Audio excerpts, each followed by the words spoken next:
Hi, and welcome to Debunk File.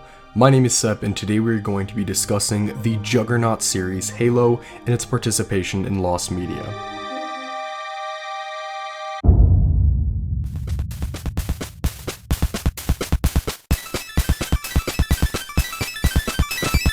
Halo is back, baby. People are loving Halo Infinite, and personally, I've been going through the Halo games. At time of recording, I'm playing Halo ODST. And it really seems like we're going through another Halo renaissance, and not even we can escape the hype. Spartan toys are back on shelves, Master Chief is appearing on soda cans again, and of course, everyone is playing the game.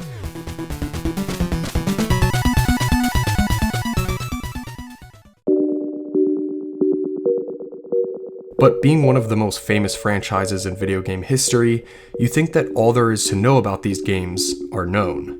But that is in fact not true. What if I told you there were a multitude of Halo games planned that simply never saw the light of day? Today we figured we'd discuss the varied sets of lost media that the franchise has to offer. Some of these games' stories are understandable, some are fascinating. So, with that being said, simply sit back, relax, grab a 2007 can of Master Chief Mountain Dew, and let's explore the missing Halo media.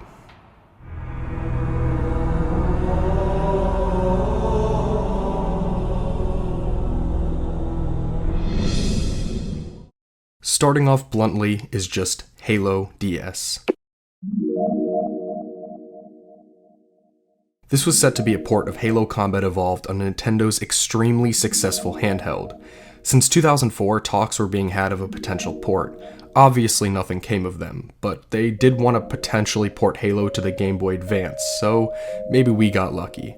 On January 4th, 2007, Matt Cassimina of IGN claimed to have played Halo DS. These were bold proclamations with nothing to show for it, until October of the same year.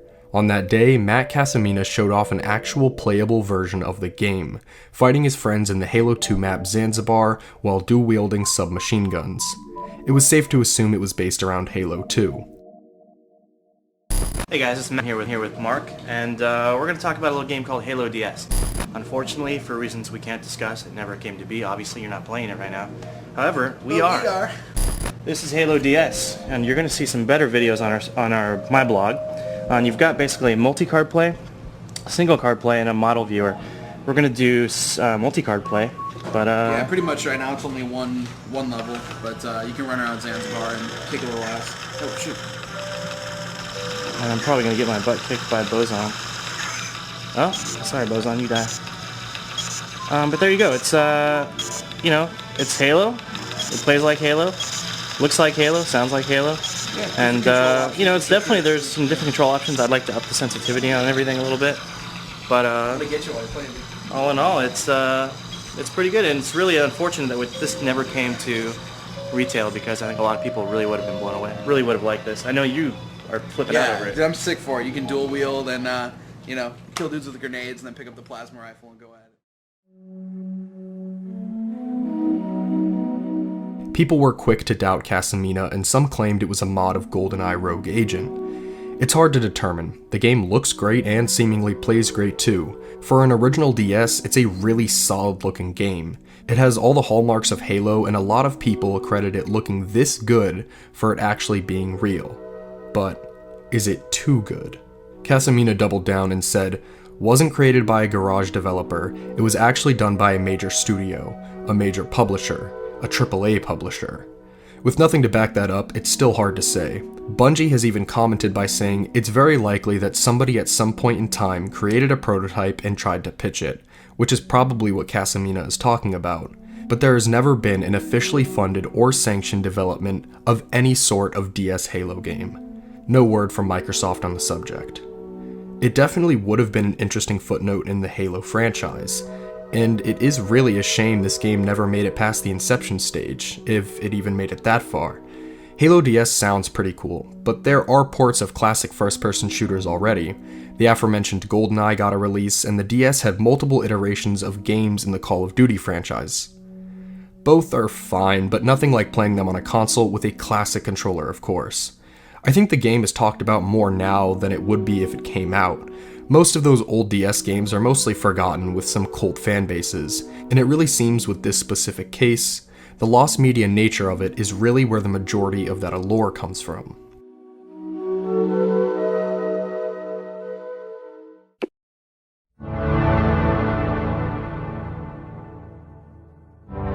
The next thing we will be exploring is Halo on Sony's iconic PlayStation 2, arguably one of the best consoles ever made.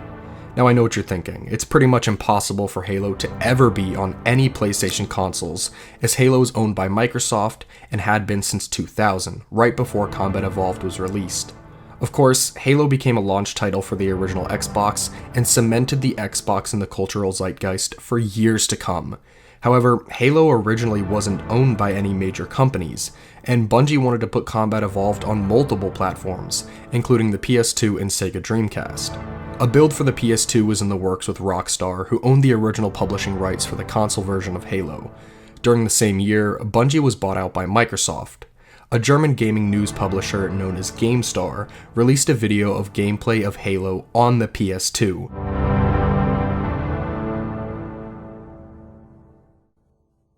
It looks pretty well done though, and seems to play like normal. Now, this is a similar, but not entirely the same dilemma as Halo DS, as to whether or not this footage is legit. It's safe to say that yes, Halo on PS2 was highly considered prior to Microsoft's acquisition of Bungie, but the gameplay looks sort of sketchy for an earlier build of Halo. After hours of searching, I unfortunately couldn't find the answer I was looking for. I saw a lot of people on the internet call it out as fake, but they have nothing to back up their claims. I saw one person claim it was a PC version, as Halo did run on the Mac back in the day, so it's entirely possible. I did see quite a few people claim that Halo on PS2 did exist, and they remember playing it, but this is untrue, and not even worth adding to the Mandela effect phenomenon. This isn't some reality shifting event, it's just a few people online who remember something that just doesn't exist. Unlike Halo DS, if Halo released on PS2, the gaming landscape as we know it would have been drastically different. Without Halo helping spread the popularity of the Xbox, who knows where we'd be at today. The console war may not even been much of a console war. Maybe Sega would still be making consoles. I'm sure people have made unauthorized ports of Halo on the PlayStation, but those are fan-made and obviously were not sanctioned by Microsoft, Bungie, or 343 Industries.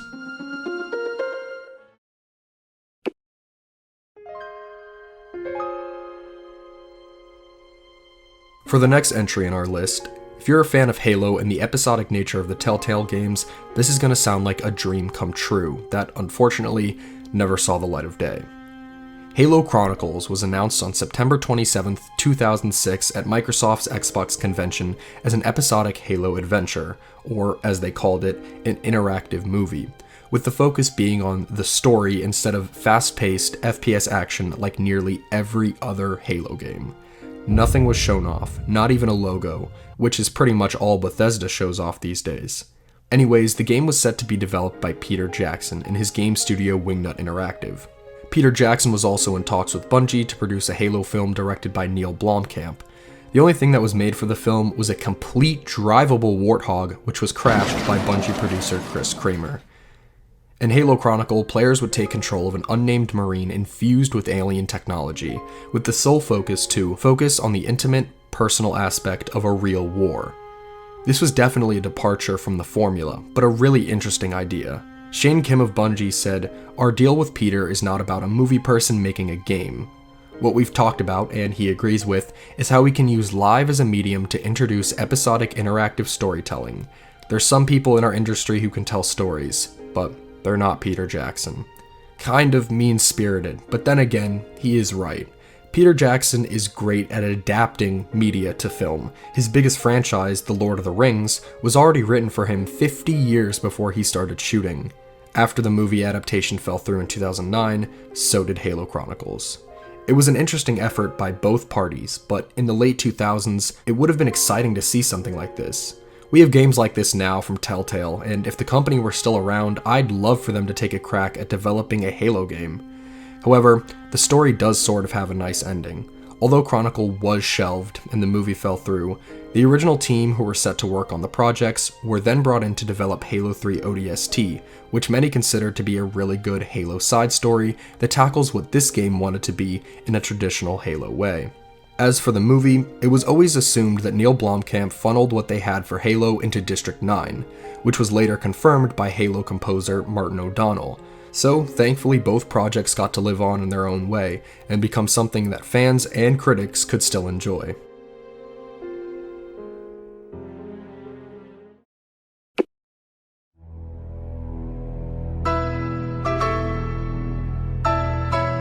We've covered ports, cross-platform ideas, films, and storytelling games. It was only a matter of time before Bungie decided to make a Halo Massive Multiplayer Online game, or MMO for short. And that's exactly what we're going to discuss.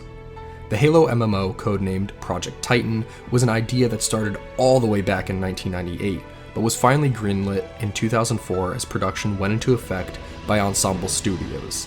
And the production scale was pretty massive. $90 million, a 60,000 square foot office, and a 40-person team split between Titan and Halo Wars. It was shaping up to be an incredible endeavor.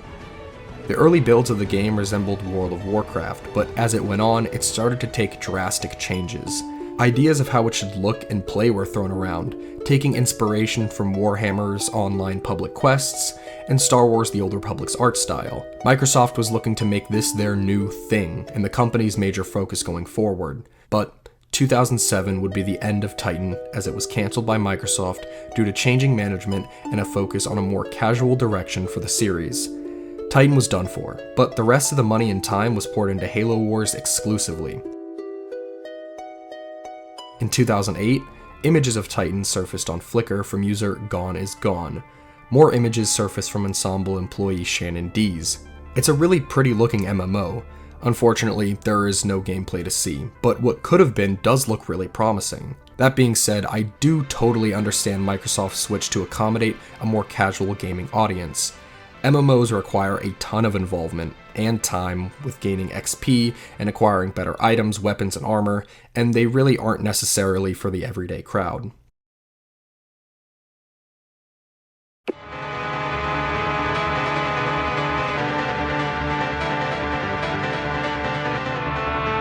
For our final story, I present probably the most infamous of all of Halo's lost media. Back in 2004 to promote Halo 2, Company 42 put out a trailer for Halo 2's multiplayer, ending with a website called ilovebees.com. Naturally, fans knew that they had to check this website out ASAP, and it was beyond their wildest dreams.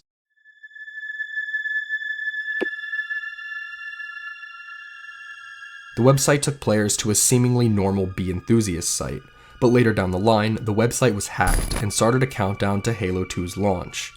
The lore explanation was that an AI's memory was splattered across the website and you had to help it get it back together.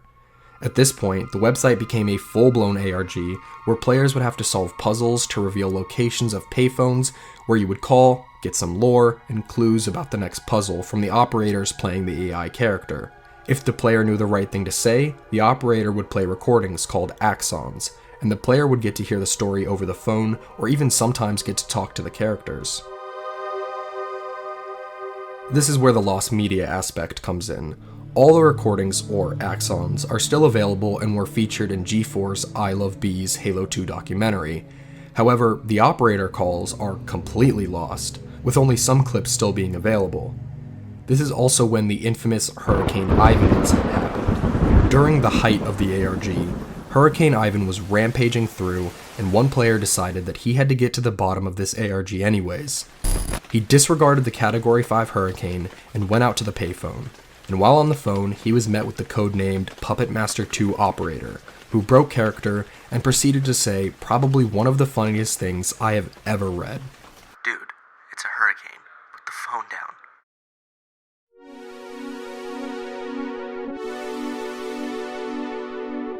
The call was lost, but showed the sheer audacity some of these fans had trying to complete the ARG.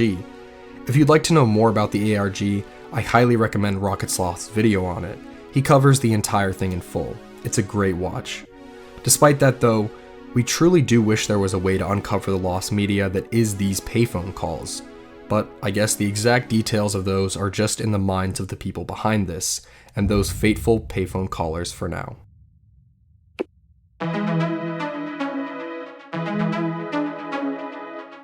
That brings us to the end of our hunt for Halo's lost media. This video brought us to tons of places, all connected under one franchise. It makes me wonder how much there is that we don't know about. Stuff that is completely and utterly, well, lost.